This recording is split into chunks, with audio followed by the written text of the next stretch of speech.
pagi kepada doktor dan kawan-kawan sekalian. Nama saya Eng Kai Chin dan matriks number ialah 261697. Hari ini saya akan membentangkan tentang latar belakang perniagaan. KEJU ditubuhkan di Universiti Utara Malaysia mulai Jun 2019. Pemilik KEJU adalah tiga iaitu Encik Nik Afam, Encik Fahmi dan Cik Syahira. Aktiviti perniagaan utama KEJU ialah memberikan food services kepada pelanggan seperti menjual koren kondok dan popiah pisang seperti gambar yang dirujukkan. Alasan terlibat dalam perniagaan. Terdapat dua alasan bagi mereka terlibat dalam perniagaan ini. Yang pertamanya ialah mempunyai minat yang kuat dalam keusahawanan. Sebelum itu, mereka sudah memulakan perniagaan masing-masing sejak semester 1. Seperti Encik Nik Afam dan Encik Fahmi, kedua-duanya menyediakan perkhidmatan memotong rambut di kampus. Sementara Cik Syahira telah menyediakan perkhidmatan penghantaran makanan dalam kampus. Yang keduanya ialah ingin menjana pendapatan tambahan. Dengan menjalankan perniagaan di kampus, mereka dapat menanggung kos sara hidup tanpa perlu meminta wang daripada ibu bapa mereka.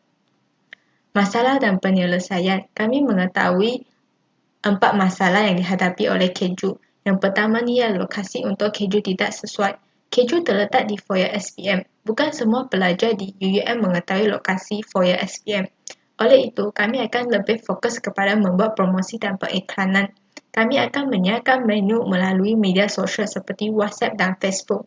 Dan KEJU akan melakukan aktiviti promosi untuk menarikkan lebih banyak pelanggan. Yang keduanya ialah terima beberapa aduan daripada pelanggan.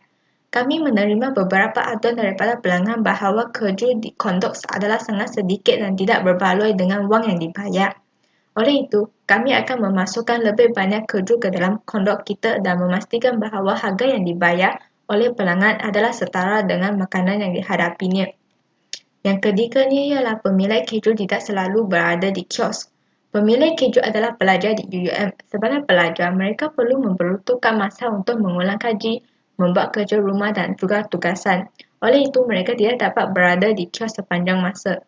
Penyelesaiannya ialah pemilik KEJU akan meminta pelajar yang bertugas pada hari itu untuk mengemaskini perniagaan melalui WhatsApp kepada mereka. Pelajar yang bertugas pada hari tersebut harus mencatatkan semua penjualan hari itu dalam buku yang disediakan oleh pemiliknya. Selain itu, pelajar yang bertugas juga boleh merujuk kepada pemilik melalui WhatsApp apabila mereka menghadapi sesuatu kesukaran. Yang last sekali ialah lokasi untuk KEJU adalah tidak strategik. KEJU adalah terletak di foyer SPM dan foyer SPM berdekatan dengan TKJ 1.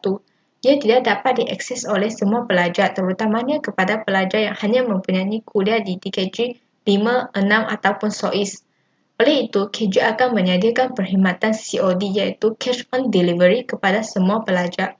Pelajar boleh membuat pesanan melalui panggilan, Facebook ataupun WhatsApp. Kami akan menghantar makanan kepada mereka. Dengan itu, pelajar dapat menikmati makanan kami tanpa perlu risau tentang masalah pengangkutan. Assalamualaikum warahmatullahi wabarakatuh. Nama saya Najwa binti Abdul Nasir dan matriks number saya 250966. So, pada presentation kali ini, saya akan membentangkan tentang perjalanan ataupun journey KEJU. Jadi, bermulanya penubuhan KEJU ini adalah apabila ketiga-tiga pemilik KEJU ini sendiri, iaitu Nik, Fahmi dan juga Syahira, menyertai program anjuran SEDI UUM, iaitu program franchise siswa pada tahun 2019. Jadi, sepanjang program ini dijalankan, mereka telah menjalani latihan ataupun praktikal untuk mengasah skill dan bakat mereka, contohnya seperti skill berkomunikasi, skill bekerjasama, skill finance, dan skill-skill ini adalah penting untuk membentuk mereka untuk menjadi seorang usahawan. Kemudian, ketika menjalani program ini juga, mereka diminta untuk mengemukakan sebarang idea untuk memulakan perniagaan. Dan secara kebetulan, mereka bertiga mempunyai idea yang sama, iaitu ingin membuka satu gerai yang berkonsepkan fast food di UUM. Jadi, setelah idea mereka diterima, mereka memulakan perniagaan di foyer SBM dengan bantuan mentor mereka iaitu Dr. Rosli dan juga Dr. Amanurah. Jadi, begitulah sejarah penubuhan ataupun journey KEJU di mana mereka memulakan perniagaan pada Jun 2019 yang bertempat di foyer SBM. Assalamualaikum Assalamualaikum, nama saya Awati Fawni binti Azri dan nombor matrik saya adalah 265668. Jadi hari ini saya akan menerangkan tentang pengurusan dan skop tugas di kios keju. Yang pertama, saya akan menerangkan tentang jadual bertugas keju. Jadual bertugas keju ini dihasilkan oleh pemilik keju itu sendiri, di mana kami diberikan masa dan hari bertugas yang berbeza. Hal ini supaya kami boleh berkaul dan bekerja dengan pelajar dari kelas lain. Dan kami juga dapat mengembangkan lagi jaringan ataupun networking dan bukan hanya tertumpu kepada ahli kumpulan kami saja. Di sini anda boleh lihat terdapat tanda bintang di setiap nama ahli kumpulan saya. Dan bintang dan nama tersebut berada di hari yang berbeza, iaitu hari Ahad, Isnin, Rabu dan Khamis. Seterusnya, saya akan menerangkan tentang Standard Operation Procedure, iaitu SOP semasa membuka kedai. Yang pertama, kami perlulah memakai pakaian yang bersih. Yang kedua, kami perlulah mengambil barang di stor dan menyusun barang tersebut di kios. Seperti gambar yang saya tunjukkan, kami menyusun barang di kios dengan rapi dan kemas. Yang ketiga adalah kami membuka kios dan bersedia beroperasi. Ini adalah kios kami dan kami akan bersedia beroperasi dengan membancuh tepung untuk membuat kondok dan sebagainya. Dan yang keempat adalah menjaga kebersihan. Kebersihan adalah sangat penting, tidak kira kita berniaga apapun, kebersihan perlulah diutamakan. Dan yang terakhir adalah membasuh tangan dan memakai apron. Di sini saya menunjukkan saya sedang menggoreng kondok tersebut sambil memakai apron mengikut prosedur yang telah ditetapkan. Dan seterusnya, saya akan menerangkan SOP semasa menutup kedai, iaitu yang pertama kami perlulah mula untuk menyimpan barang dan bahan mentah. Yang kedua adalah kami perlulah menutup kios. Ini bermaksud kami perlulah berhenti mengambil order daripada pelanggan. Dan yang ketiga adalah kami perlu membasuh semua alatan memasak. Jadi di sini saya menunjukkan saya adalah shift petang untuk closing kedai. Jadi saya perlu membasuh pinggan, belanga dan sebagainya. Bahan yang telah digunakan, saya perlu membasuh dengan bersih dan menyimpan barangan tersebut di dalam store. Dan yang ketiga, yang keempat adalah saya perlu menyimpan barangan tersebut di store. Dan yang terakhir adalah membersihkan kios sebelum pulang. Ini adalah gambar yang saya boleh tunjukkan barangan kami yang kami susun di dalam store. Dan yang terakhir adalah pengurusan yang baik dapat menghasilkan suasana pekerjaan yang baik, yang bersih dan harmoni, dan ia juga dapat menghasilkan produk yang bermutu tinggi, yang bersih, yang enak dan juga yang berkualiti. Warahmatullahi wabarakatuh. Nama saya Nur Syafa Nizar binti Muhammad Syarif. Hari ini saya akan teruskan perbincangan mengenai SWOT analisis. Setiap perniagaan perlu mengetahui apakah SWOT itu, iaitu apakah kekuatan, kelemahan, peluang dan ancaman bagi perniagaan mereka.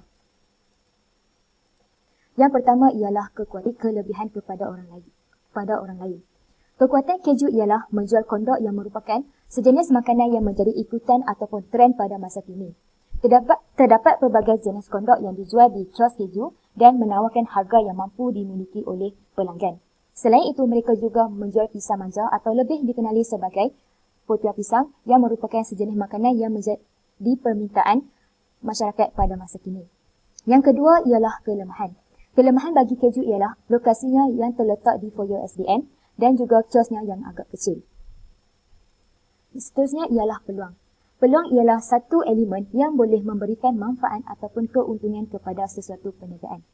Seperti yang kita ketahui, perniagaan keju ialah perniagaan yang berasaskan makanan. Oleh itu, mereka boleh berganding dengan kios yang menjual air dan membuat jualan secara combo. Seterusnya ialah mereka boleh memberi peluang kepada pelajar menjadi ejen di dalam UM untuk menguruskan ataupun meningkatkan jualan perniagaan mereka. Yang keempat ialah ancaman. Ancaman ialah elemen persekitaran yang boleh memberikan masalah kepada perniagaan. Pesaing merupakan ancaman bagi perniagaan keju.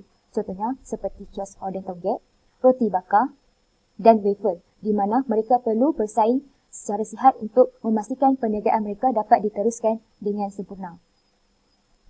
Seterusnya saya akan menerangkan masalah dan halangan yang dihadapi oleh perniagaan keju. Masalah yang pertama ialah mereka sukar untuk mendapatkan stok.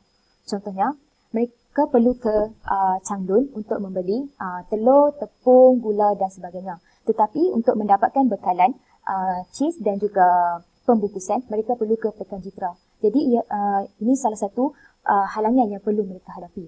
Yang kedua ialah sukar membahagikan masa. Seperti yang kita ketahui, 3 orang pengusaha keju ini ialah pelajar sepenuh masa UUM. Jadi, apabila jadual mereka adalah pada waktu yang sama dan sukar untuk mereka menguruskan perniagaan mereka.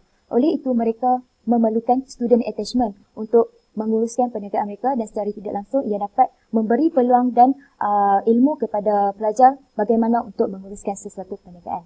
Yang ketiga ialah modal. Modal mereka adalah sangat sedikit dan pada permulaan perniagaan mereka perlu menggunakan duit simpanan mereka sendiri untuk menguruskan perniagaan ini.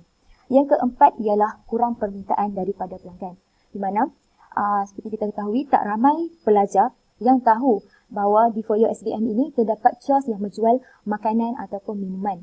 Jadi, ia merupakan salah satu halangan dan masalah yang perlu dihadapi mereka untuk memastikan bahawa pelanggan ataupun pelajar tahu tentang kewujudan perniagaan mereka. Nama saya Chen Hongming, entry number 262701. So, untuk assignment ini, saya mengucapkan terima kasih kepada Entrepreneurship and Cooperative Development iaitu SEDI. Karena SEDI telah memberi banyak bantuan untuk pelajar menjalankan perniagaan dalam UUM. Dan selepas itu, saya nak mengucapkan terima kasih kepada lecturer kami iaitu Dr. Azrain dan juga Dr. Amanura. Karena mereka telah memberi banyak bimbingan dan nasihat semasa kami menjalankan perniagaan. Dan saya nak juga mengucapkan terima kasih kepada owner of Keju yaitu Mr. Nick Afan, Mr. Fahmi, and Miss Syahira karena mereka sudi menerima kami sebagai pembantu untuk mengingatkan kerja khusus kami. So, untuk student Entrepreneur Engagement Project SEEP, ini adalah program yang membolehkan pelajar mempunyai kerja khusus dengan SPM. So, Keju dia telah membolehkan beberapa kumpulan pelajar untuk menjadikan Keju sebagai kerja khusus mereka. Alasannya ialah untuk membantu pelajar dapat siapkan kerja khusus mereka dan juga menggerakkan pelajar untuk menjalankan perniagaan sendiri dan untuk membantu pelajar mempunyai pengalaman langsung mengendalikan pelanggan sebagai usahawan. Lepas itu juga dia ingin meningkatkan kemahiran berkomunikasi dan meningkatkan keyakinan pelajar untuk membuat perniagaan sendiri pada masa yang akan datang. Dan juga meningkatkan pemasaran dan penjualan mereka. Dan pelajar juga boleh membuat inisiatif sendiri untuk menjual produk di Inasis melalui cash on delivery kepada pelanggan. So, ini ialah total sales untuk kami sepanjang 2 minggu yang kami tugas di kios. Cuma pada hari pertama yang sales itu tidak berapa bagus karena ini ialah hari pertama Keju dia mula